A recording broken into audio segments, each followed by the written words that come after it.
अब तक आपने देखा, रिहान उस दिव्य लोक से जैसे ही वापस आता है, उसकी माँ उसे गुस्से में थप्पड़ मारती है और उस जगह की भयानकता का एहसास करवाती है।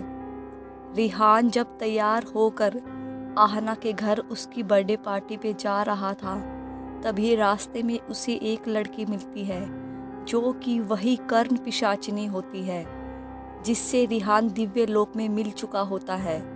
वह रिहान के साथ आहना के घर चलने की जिद करती है और रिहान को थक हार कर उसे आहना के घर ले जाना पड़ता है। वहाँ जब यश उसके साथ डांस करता है तो रिहान उसकी जान बचाने के लिए फ्यूज निकालकर अंधेरा कर देता है।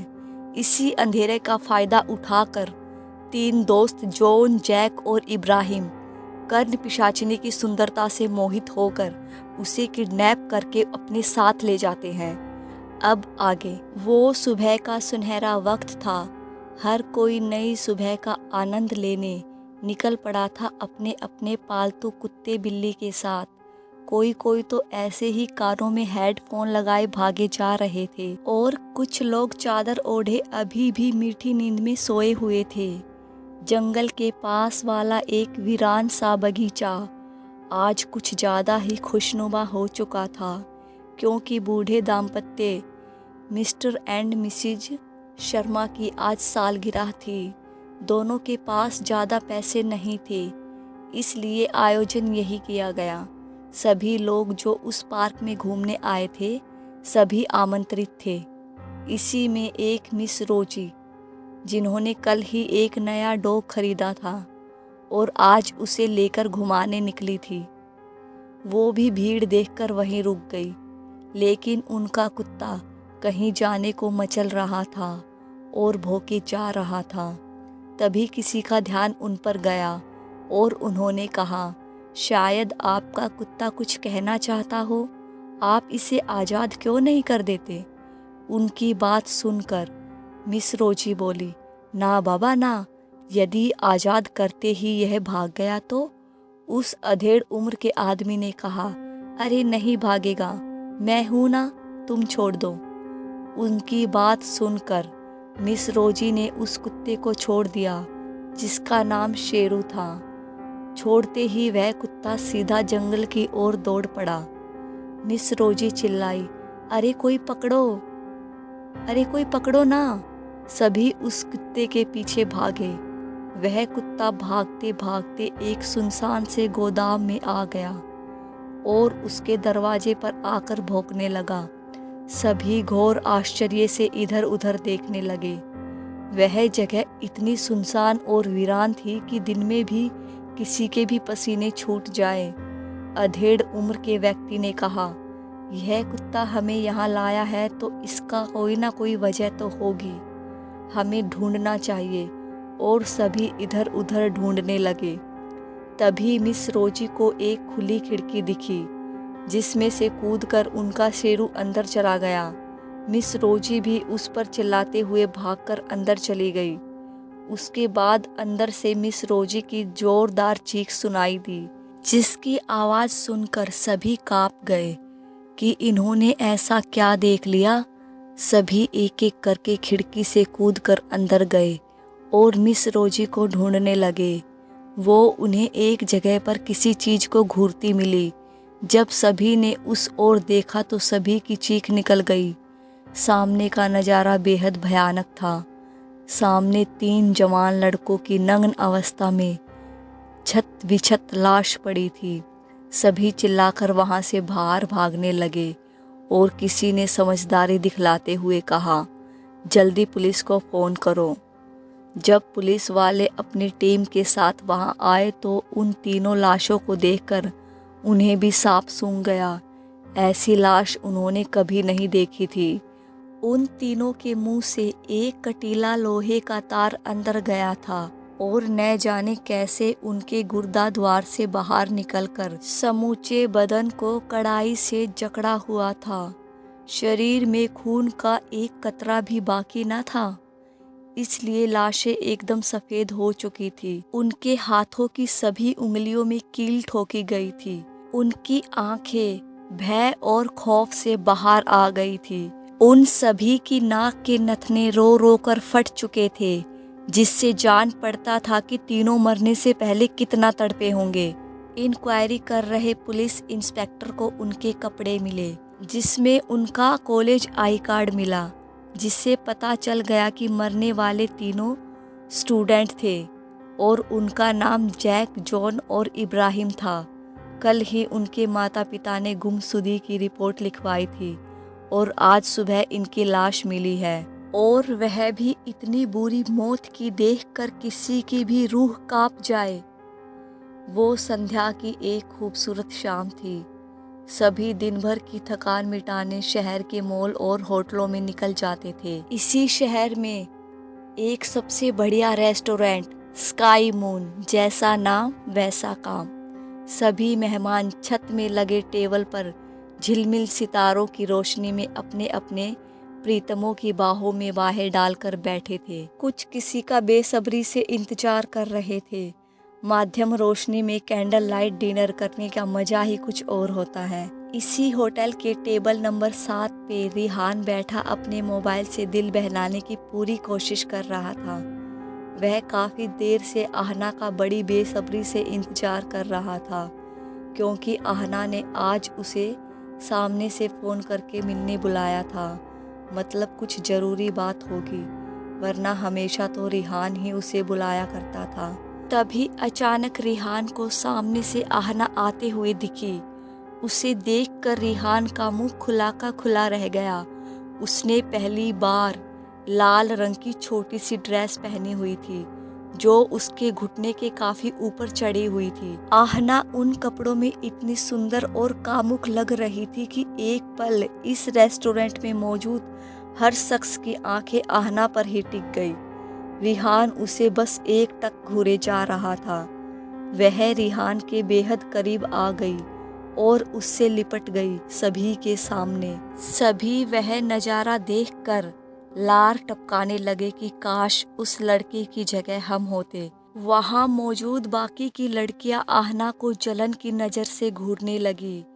रिहान को सब कुछ बेहद अजीब लग रहा था, क्योंकि आहना कभी ऐसे कपड़े नहीं पहनती थी। उसका एक बार इस बात पर झगड़ा भी हुआ था कि वो क्यों पेरिस में रहकर भी गांव जैसे सलवार पहनकर पार्टी में आती है, और आज तो बेवजह ही इतनी हॉट ड्रेस पहनी हुई थी। रिहान ने उसे एक कुर्सी पर बड़े प्यार और सम्मान से बैठाया और पूछ ही लिया, आज क्या खास है? क्या मैं कुछ भूल रहा हूँ?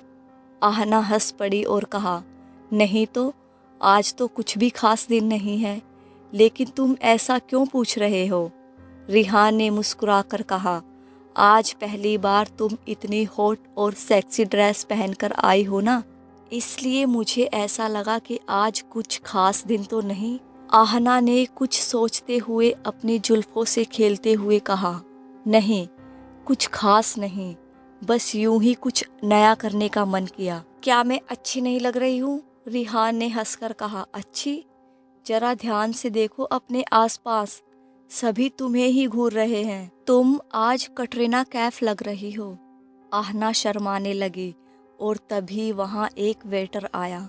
रिहान ने कुछ खाने का ऑर्डर दिया और आहना से बात करने में मशगूल हो गया।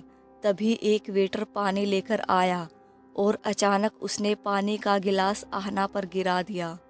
रिहान उस पर गुस्से से चिल्ला पड़ा, अंधे हो क्या? देखो ये तुमने क्या किया। वह डर के मारे कांपने लगा और हाथ जोड़कर माफ़ी मांगने लगा। होटल का मैनेजर भी आ गया। उसने भी उस वेटर को बहुत खरी खोटी सुनाई। उसके बाद आहना को वॉशरूम में जाकर चेंज करने को कहा।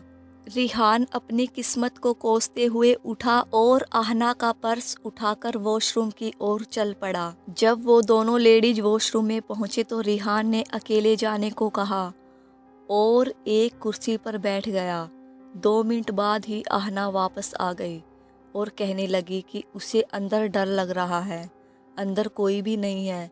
उसने रिहान के मना करने के बावजूद भी उसका हाथ पकड़कर खींचते हुए लेडीज वॉशरूम में ले गई और एक रूम में पहुंचकर दरवाजा बंद कर लिया। रिहान आज उसे बड़े अजीब भाव से घूर रहा था। आज उसकी आहना बहुत ही अजीब सा व्यवहार कर रही थी। अचानक रिहान की नजरें शर्म से नीचे झुकने लगी जब उसने देखा कि आहना उसके सामने ही कपड़े उतार रही है। रिहान ने उसे रोकते हुए कहा, आहना, तुम ये क्या कर रही हो? आहना ने शैतानों की तरह मुस्कुरा कर कहा, क्या कर रही हूँ? मैं तो अपने कपड़े बदल रही हूँ जिस पर पानी गिर गया है। रिहान ने देखा कि आहना ने अपना वह शॉर्ट ड्रेस पूरा उतार कर निचोड़ते हुए हैंड ड्रायर में सुखाने लगी। वह रिहान के सामने पिंक पैंटी और ब्रा में थी। बाद में उसने ड्रेस रिहान को थमा दी कि जरा इसे कुछ देर पकड़ो, और फिर अपनी ब्रा भी उतार कर हैंड ड्रायर में सुखाने लगी। वह रिहान के पास आई। रिहान पसीने से भीग चुका था। आहना उससे लिपटते हुए बोली, क्या हुआ जान? तुम तो मासूम बच्चे की तरह डर रहे हो। इससे पहले मुझे नंगा नहीं देखा है। रिहान हकलाता हुआ बोला, देखो आहना, उस दिन हमसे जो भी हुआ वो अनजाने में हुआ, लेकिन हमें ऐसा नहीं करना चाहिए था। तुम प्लीज अपनी भावनाओं को संभालो। अभी हमारी शादी नहीं हुई है। आहना जोरों से अट्टास करते हुए रिहान के और करीब आई और कहा, शादी नहीं हुई तो क्या हुआ? हाँ, शादी तो तुम मुझसे ही करोगे ना? रिहान हकलाता हुआ बोला, हाँ हाँ हाँ आहना, मैं तुमसे। रिहान की बाकी बातें अंदर ही रह गई जब आहना उसके होठों को चूमने लगी। अब रिहान फिर एक बार अपने आपे से बाहर जाने लगा, और कब उसका हाथ आहना की पैंटी पे चला गया उसे पता भी नहीं चला। रिहान ने भी अपने जिस्म को कपड़ों की कैद से रिहा किया, और दोनों अपनी जिस्मानी भूख मिटाने में इतना खो गए कि उन्हें यह भी ध्यान नहीं रहा कि वो लोग इस वक्त किसी होटल के वॉशरूम में हैं। अचानक बाहर से किसी के दरवाजे खटखटाने की आवाज़ आई। दोनों की तंद्रा भंग हुई। बाहर से आवाज़ आई, आप दोनों अंदर क्या कर रहे हो? बाहर तक आवाज़ आ रही है, हमारे होटल में यह सब नहीं चलेगा, आप दोनों जल्दी बाहर आओ।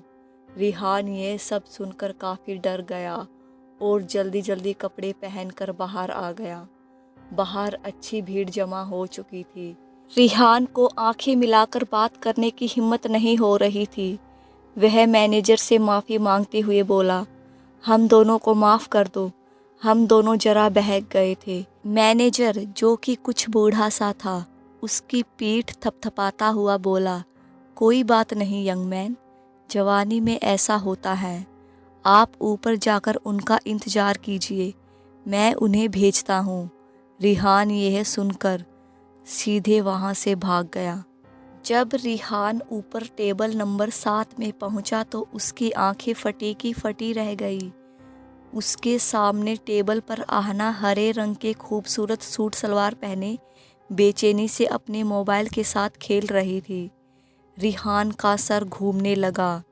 ऐसा कैसे हो सकता है?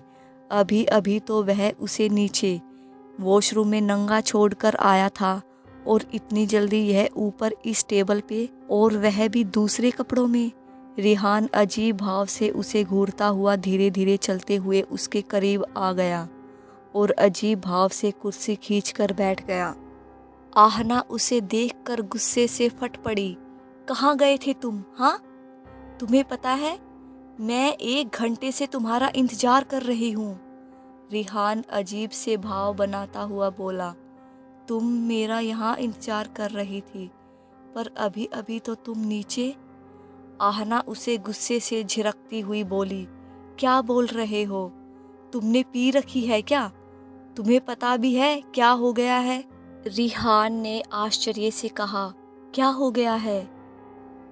आहना अपना मोबाइल रिहान को थमाते हुए बोली, लो इसे पढ़ो। रिहान ने जब वह पढ़ा तो उसकी भी सिट्टी पिट्टी गुम हो गई।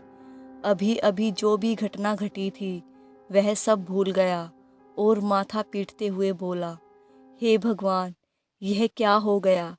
अब हम क्या करेंगे? आहना ने उसकी हिम्मत बांधते हुए कहा, मुश्किल में तो मैं फंस गई, तुम क्यों घबरा रहे हो? अब जो भी करना है हम दोनों को मिलकर ही करना होगा।